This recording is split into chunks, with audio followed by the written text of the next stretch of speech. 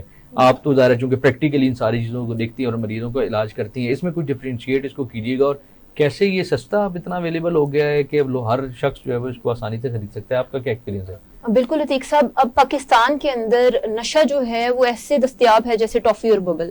آپ کو یہ بتاتے چلیں کہ 50 روپے کا بھی نشہ مل رہا ہے, 20 روپے کا بھی نشہ مل رہا ہے. تو اتنے پیسے تو آج کل ایک اسکول گوئنگ بچے کے پاس ہوتے ہیں, یعنی کہ ماں باپ اپنے بچوں کو دیتے ہیں کہ 20 روپے لے لو. اب انہیں نہیں پتا کہ اس 20 اور 50 اور 100 روپے میں وہ کیا کر رہا ہے. اب یہاں پر ایک چیز جو بہت زیادہ ضروری ہے, پھر ہمارے کچھ صوبوں کی نفسیات ہے. جیسے ہمارے KPK میں چرس کو ایک عام نشہ سمجھا جاتا ہے, ثقافت کا حصہ سمجھا جاتا ہے, سگریٹ کو اسے سمجھا جاتا ہے. دیکھیں, نشہ کوئی بھی ہو, کسی بھی صورتحال میں ہو, وہ برا ہے. اب چرس ایک ذہنی نشہ ہے, ہیروئن اور آئس جو ہے یہ جسمانی نشہ ہے. اس میں آپ مریض کو جسمانی طور پہ کمزور ہوتے دیکھتے ہیں اور آپ اس کو آئیڈینٹیفائی جلدی کر لیتے ہیں.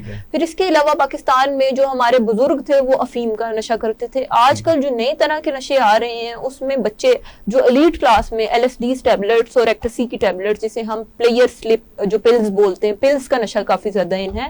اور آپ کو یہ بتاتے چلیں عتیق صاحب کہ یہ نشے یعنی کہ جو بچے ٹاپ کر رہے ہیں وہ یہ کیسے ٹاپ کر رہے ہیں, وہ پلز کھا کر ٹاپ کر رہے ہیں. یہ آسانی سے میڈیکل سٹور سے ان کو مل جاتی ہے, کہاں سے ملتی ہے؟ دیکھیں, میڈیکل سٹور کے اوپر ہر طرح کا نشہ موجود ہے. میڈیسن ایڈکشن بھی ایک بہت بڑی ڈومین ہے جس کی ہمارے یہاں پہ ہر دوسرا بندہ, کیونکہ ہم سیلف میڈیکیشن کرتے ہیں, ہم ڈاکٹر کے پاس نہیں جاتے, ہم ڈسپرین کی گولی سے لے کے پیناڈول تک ہم خود استعمال کر رہے ہوتے ہیں. اب یہاں پر کیا ہوا کہ جتنے نشے ہیں نا ان کی اویلیبلٹی بہت آسان ہے, اور ناجائز فروخت فروشوں کے بارے میں آپ کو فنگر ٹپس پہ گنا سکتی ہوں وہ ادارے جہاں پر وہ جگہیں جہاں پر نشہ دستیاب ہے، لیکن ان کے بارے میں کوئی بات نہیں کرنا چاہتا، کیونکہ جب بھی ان کے بارے میں کوئی بات کرتا ہے تو یہ بہت بڑے مگرمچھ ہیں، ان کو رستے سے ہٹا دیا جاتا ہے. تو آپ سیفٹی دیں، آپ شیلٹر دیں لوگوں کو کہ وہ ایسے لوگوں کو آئیڈینٹیفائی کریں اور آپ اپنے معاشرے سے اس برائی کا خاتمہ کریں. جیسے کہ ابھی بات ہم کر رہے تھے اداروں کی، اب ادارے جو ہیں ان کے پاس HR یا ہیومن ریسورس بہت کم ہے اور یہ مسئلہ بہت بڑا ہے. تو ادارے ناکام ہے اس سلسلے میں کہ ہماری ANF جو ہے وہ اس صورتحال کے اندر ان کے پاس اتنی نہ ان کی کیپیسٹی بلڈنگ ہم کر رہے ہیں، نہ ہم ان کی ریسورس بلڈنگ کر رہے ہیں، اور ہم ان کے اوپر ایک بہت بڑا جو ہے وہ ہم نے بوجھ ڈال دیا. کیونکہ ہم اگر ہم اپنے ڈائلیکٹ کے اپنے دیکھیں کہ ہماری جیوگرافیکل ویلیو ایسی ہے کہ سب سے بڑا بارڈر جو ہے وہ ہم افغانستان سے شیئر کرتے ہیں، اور افغانستان پوری دنیا میں نشے پرووائڈ کرنے کے لیے گڑھ سمجھا جاتا ہے. تو ہمارے ہاں اس لیے نشہ جو ہے وہ بہت زیادہ بڑھتا چلا جا رہا ہے. اور پھر ہمارے جو یوتھ ہے وہ نشوں کی طرف وہ جا رہی ہے، کیونکہ ایڈکشن ایک ایسا ایک ٹاپک بن گیا ہے جو کہ اب ضروری سمجھا جاتا ہے ہماری یوتھ کے اندر اپنے آپ کو ریلیکس کرنے کے لیے. ٹھیک ہے زعفران صاحب، پروگرام کا وقت بھی ختم ہو رہا ہے. آپ سے لاسٹ میں کمنٹ لینا چاہوں گا، ساتھ یہ بھی جاننے کی کوشش کروں گا. آپ نے ذکر کیا کہ یہ دندناتے پھرتے ہیں بیچنے والے، ظاہر ہے یہ سوسائٹی کا حصہ ہیں، ادھر ہی کہیں رہ رہے ہوں گے، کسی کے پڑوسی ہوں گے، کسی کے محلے دار ہوں گے، کسی کے ساتھ بزنس شیئر کر رہے ہوں گے. تو کیوں عام لوگ ان کو پکڑواتے نہیں ہیں؟ کیا سمجھتے ہیں؟ اس میں جو پولیس کا روایتی کردار ہے وہ آڑے آتا ہے. دوسرا جو پولیس تفتیش کرتی ہے انتہائی ناقص تفتیش ہے. اصل جو ملزمان ہیں آپ دیکھتے ہیں پکڑے گئے 6 مہینے بعد، سال بعد، انویسٹیگیشن کی جو کمزوری ہے اس کا فائدہ اٹھاتی ہے، وہ باہر آ جاتے ہیں. اور پولیس جو ہے وہ وٹنسز کو، معاشرے کے ان لوگوں کو وہ پراپر پروٹیکشن نہیں دے سکتی جو ان کی نشاندہی کرے. تو لوگ ڈرتے ہیں. دوسرا آخری بات میں یہ کروں گا کہ آپ نے ریاست کا ذکر کیا. ریاست کو کم از کم اپنے وسائل کے اندر رہتے ہوئے کھیلوں کے میدان دینے چاہیے نوجوان نسل کو، بیٹھنے کے لیے جگہ دینی چاہیے، لائبریریز دینی چاہیے یونین کونسل کی سطح پر. تو ریاست اپنا کردار ادا نہیں کر رہی، اور سب سے زیادہ ذمہ داری جو ہے وہ ریاست کی ہے. سیدھا میں آپ کی طرف آؤں گا اور لاسٹ کمنٹ لینا چاہوں گا. آپ اس حوالے سے کیا سجیسٹ کرتی ہیں کہ کون سے ایسے 1 یا 2 اقدامات ہیں جو فوری طور پر کرنے کی ضرورت ہے تاکہ اس کو کنٹرول کیا جائے؟ سب سے پہلے ماں باپ یہ کریں کہ اپنے بچوں کو آزادی اور پیسہ نہ دیں اور اس کا پیار نہ کریں. اور دوسرا اداروں کو یہ چاہیے کہ کم از کم آپ سلیبس کے اندر نشے کے نقصانات کے متعلق ایک چیپٹر، ایک مضمون ڈلوا دیں تاکہ بچوں کو چھوٹی عمر میں پتہ چلے کہ یہ چیز بری ہے اور ہم نے اس کی طرف نہیں جانا. بالکل ٹھیک ہے. تھینک یو سو مچ سدرا، آپ کا بھی تھینک یو سو مچ. زعفران صاحب آپ کا بھی، آپ نے اس پروگرام میں شرکت کی، اور خاص طور پر ناظرین ہم اپنے اس پروگرام میں ہم نے ترک منشیات کے حوالے سے بات کی، اور جو نشے کی ان کا جو پھیلاؤ ہے اس کو رکوانے کے حوالے سے بات کی. یہ ایک یوں سمجھ لے کہ ڈسکشن ہم نے جنریٹ کیا تاکہ اس پہ زیادہ سے زیادہ بات ہو، اور حکومت اور جو متعلقہ لوگ ہیں، متعلقہ ادارے ہیں، ANF کا ذکر کیا، پولیس کا ذکر کیا، ریاست کے جو دیگر ادارے ہیں ان کا ذکر کیا، تعلیمی اداروں کا ذکر کیا. ان سب کی رسپانسبلٹی ہے کہ ہماری اس نسل کو، آنے والا جن کا جو مستقبل جنہوں نے اپنے ہاتھوں میں لے کے چلنا ہے، اس کو ہم جو ہے وہ اس نشے سے بچائیں، ان کی زندگی کو بھرپور بنائیں، پروڈکٹیو بنائیں، ایکٹیو بنائیں، تاکہ وہ ہمارے لیے اور آپ کے لیے بہتری کا سامان کر سکیں. نیکسٹ پروگرام کے لیے اجازت دیجیے. تھینک یو سو مچ. اللہ حافظ.